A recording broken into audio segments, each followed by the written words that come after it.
Ele falou aqui, ó, a rivalidade continua. Só ontem mesmo o Vasco meia boca, dividiu o estádio do Flamengo 50%. É verdade. E graças a Deus, eu vou falar, isso é um elogio pro Flamengo, pro Vasco e pro Fluminense.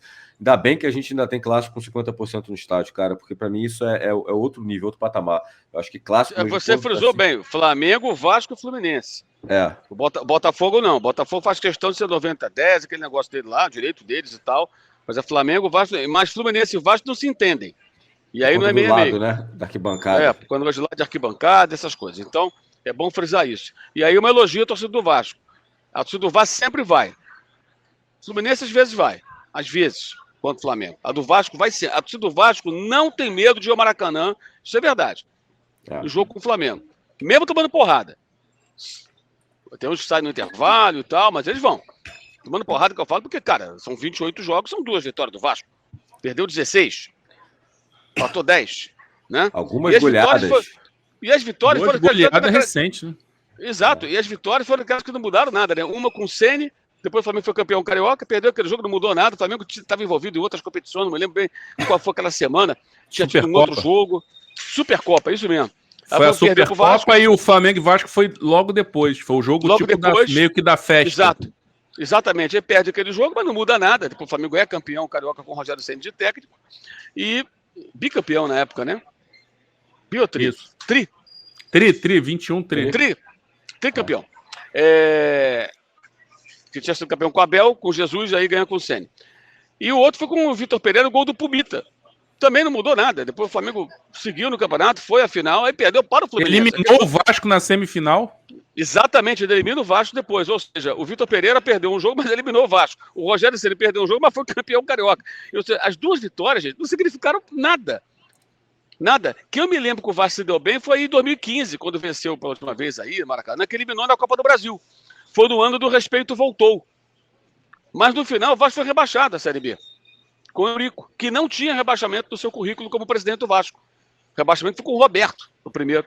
O Eurico já tinha saído. Aí o Eurico volta, o respeito voltou, boa parte da torcida acreditou naquela conversa, ganhou o Campeonato Carioca, aquela coisa toda, e foi rebaixado no final, mas eliminou o Flamengo. Ali foi um momento curioso, em que o Vasco, mesmo aos trancos e barrancos e sendo rebaixado, o Vasco conseguia incomodar o Flamengo, derrotar o Flamengo.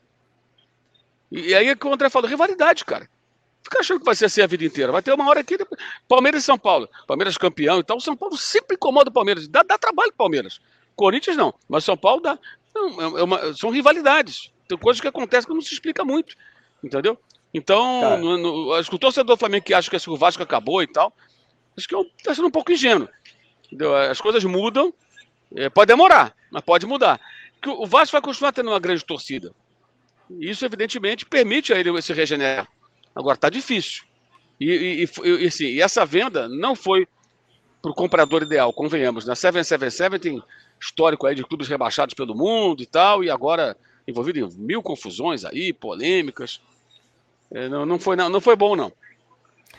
O último, vocês estavam falando, eu estava tentando puxar pela memória, eu acho que o último Flamengo e Vasco, a torcida do Vasco, que eu lembro da torcida do Vasco sair mais satisfeita do estádio, que comemorou, foi 2019, o 4x4, né? Que foi aquele que o Flamengo já era um time muito forte do Jesus, e aquele 4x4 ali que, no final das contas, foi o jogo do título do Flamengo brasileiro. Porque era um jogo antecipado, o Flamengo depois foi campeão sem jogar. Só que a rodada era o Flamengo e Vasco. Então acabou com aquele 4x4, que a própria torcida do Vasco saiu satisfeita e tudo. Foi o jogo do título do Flamengo. Foi o ponto do título, né? Foi a última lembrança que eu tenho, assim, torcida do Vasco comemorando bastante um jogo contra o Flamengo. O Emir Manhães falou aqui, ó, pegou uma frase do Cláudio Karsug.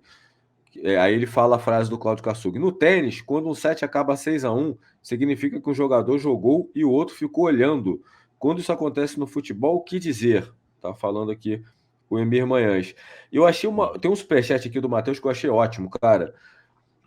Olha isso, o Mauro e André. O melhor do Vinícius Júnior é que a gente nem sabe quem é o Vinícius Pai. É verdade, né? O melhor do Vinícius Júnior é que a gente nem sabe quem é o Vinícius Pai. Gerenciamento de carreira, né? Gerenciamento de carreira é quase tudo, né? Porque por trás... Às vezes é uma coisa natural, porque não é... Né, hoje é muito diferente, né? Tem muito mais gente por trás. Mas, por exemplo, o Zico fez um gerenciamento de carreira, né, que era dele, né? O Roberto Dinamite também era dele, eram as escolhas dele, meio como cidadão e como ídolo ali, não tinha um staff por trás. Mas hoje eu acho que o jogador, eu acho que a pessoa sempre é quem vai guiar a coisa, porque é as decisões que são tomadas, porque às vezes a pessoa pode ser bem orientada até e errar. Quando não tem muito um exemplo muito bom ou não é tão bem orientado, aí é pior ainda, né? Aí a chance de errar é muito maior, né? E o Vinícius até agora tá acertando muito mais do que errando, né? Aquela coisa de não quero ser emprestado, eu vou continuar trabalhando, eu vou melhorar, eu vou evoluir, e continuou lá insistindo e não tem problema. Estão falando mal de mim, o Benzema tá falando para não tocar a bola para mim, não tem problema, eu vou continuar trabalhando e tal. E depois, quando eu for campeão, como ele fez, ele comemorou com o Benzema, né? Então, aliás, assim, é diferente, né? André, você falou de gestão de carreira. Quando o Vinícius foi negociado e continuou no Flamengo porque não tinha ainda 18 anos, eu ainda trabalhava lá na ESPN e eu me lembro que aí alguns colegas e tal, até aí o jogador, não, tem informação que vai ser emprestado, coisa e tal. E aí uma pessoa do staff da empresa, tem uma empresa, né, que faz a gestão da carreira do Vinícius, na verdade, não é uma pessoa só, são pessoas, né? E uma pessoa que trabalha até hoje próxima ao jogador me falou: Mauro, eu te garanto que ele não vai ser emprestado. Você pode bancar. Se acontecer, me cobra. Eu te garanto. O acordo com o Florentino o acordo aí do agente, do cara que vai lá e negocia, ele vai para o Real Madrid para ficar no Real Madrid. Ele pode passar pelo Real Madrid B na fase de transição, adaptação e tal, mas é para ficar no Real Madrid e ser desenvolvido lá. Esse é o plano da carreira do Vinícius. Se for para ser emprestado por um Getafe da vida, ele fica no Flamengo. Ele não vai ser emprestado. E aí eu banquei a informação porque eu confiei na fonte. E até hoje essa fonte não me deu motivo para não confiar. Já me deu outras informações e elas se concretizaram, né? Ou disse não vai acontecer e não aconteceu, então confio. E de fato, ele não foi emprestado e nunca o Florentino falou. Isso era o quê? Caça-clique, gente. Ou coisa de gato mestre. Não, eu tô sabendo aí que vai. Tá sabendo nada. Sabendo nada. Nunca pensaram. Nem ele, nem o Rodrigo, que aliás é bom lembrar. O Rodrigo é muito importante também. Eu já vi gente desmerecendo. Agora vai chegar o Endrick. O Endrick vai passar por todo o processo de amadurecimento, de adaptação. E eu acho que vai dar certo, porque o garoto é muito bom também. E o Mbappé, cara, o Mbappé foi atrapalhar, porque atrapalha jogador ruim, meu irmão. Pô. E o Ancelotti é um técnico cascudo, pô. Sabe lidar. O Mbappé não vai chegar lá e falar: olha, esse aqui é o meu canto do vestiário, eu quero a chuteira assim. Não, ele vai chegar pianinho, vai ver lá Real Madrid, aquele letreiro lá, entendeu? Vai entrar, sim senhor, muito prazer e tal. É assim que vai chegar. Que ninguém chega no Real Madrid com o pé na porta, irmão. Ainda mais agora com 15 títulos europeus. Chega manso, calmo, sabe? Eu sou um grande jogador, tô no lugar certo, né? O maior clube do mundo, campeão e tal, mas eu tô no maior clube do mundo. É assim que funciona. Então não vai chegar que ele vai criar problema e tudo. Eu acho difícil. Se criar problema, ele vai ser neutralizado. Eu duvido que o dirigente do clube, que o técnico experiente que vão permitir que o cara vire laranja podre. E acho que dá para jogar com os dois brasileiros e com o Mbappé. Vai ter que trabalhar todo mundo sem bola. Todo mundo tem que correr. É tudo garoto, né? Tudo forte pra caramba, cara. Consegue correr. É uma questão de organização, de adaptação. E dá para jogar com movimentação, com liberdade, trocar de posição. Sem aquela coisa, porque o Mbappé vai jogar pelo meio, o Vinícius pela esquerda, ou ao contrário. Não. Trocando, os dois trocam de posição, né? O Rodrigo cai da esquerda, cai da direita, o Vinícius sai, faz a diagonal. O tempo todo eles fazem isso. Aí você colocou o Mbappé, se for atrapalhar, pô, então manda pro Flamengo o Mbappé, se for atrapalhar, meu amigo. Pô, pelo amor de Deus. Se puder mandar pro Flamengo, manda pro Racing também, que estamos aceitando. Qualquer um dos três. Pô, qualquer um dos três, pô. Sabe? Aí eu vejo assim, não, assim, o caso do Rodrigo me chama atenção, porque o Rodrigo já tem um currículo de gols importantes, cara. Aí as pessoas falam como se o cara não significasse nada. Que isso? Ah, ele agora vai ficar para escanteio, porque vão chegar o Endrick. Não, vai chegar o Mbappé, ele vai estar lá. Evidentemente, ele foi reserva naquela outra conquista. Tinha o Benzema ainda. Mas ele entrava e resolvia, cara. Ele era o 12º jogador. E, cara, você entrar num jogo de Champions League decisivo contra o City, contra um Chelsea, contra um Bayern, né? pra resolver, porra, tem que ser bom pra caramba, cara. Não é pra qualquer jogador, não. Porque eu falei, o ADM entra cara a cara e perde o gol, gente. Cara a cara. Tudo bem que eu curto mas eu tô cara a cara. É o Borussia Dortmund. Vou entrar pra história, como diria lá o Milton Agora Leite. eu se consagro. Eu se consagro. Aí ele perde o gol. Quando ele não driblou o goleiro, eu tava bem naquela posição ali, na direção daquela área ali. Aí quando ele não driblou, quando tentou driblar o goleiro, eu pensei, ferrou, perdeu.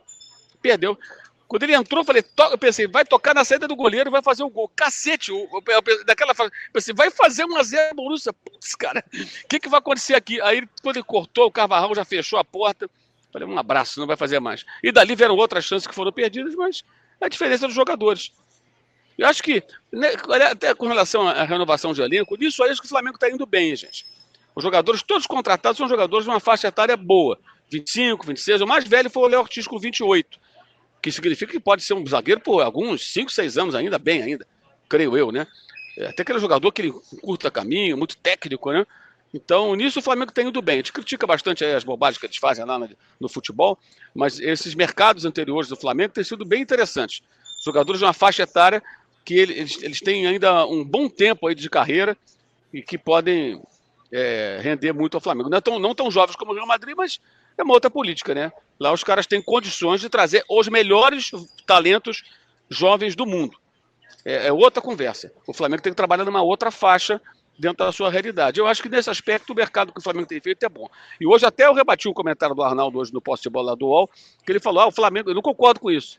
Estou falando aqui porque eu falei no ar, né? Não estou aqui falando pelas costas, falei no ar. E eu já conversei isso com o Arnaldo várias vezes. Falei assim, o Flamengo tem um elenco bom, mas não tem alguma reposição. Eu falei, reposição para Arrascaeta e De La Cruz, porra. Aí não tem mesmo. O problema é o calendário. Lateral esquerdo, o Vinha é convocado, tem o Ayrton Lucas, que é outro bom jogador.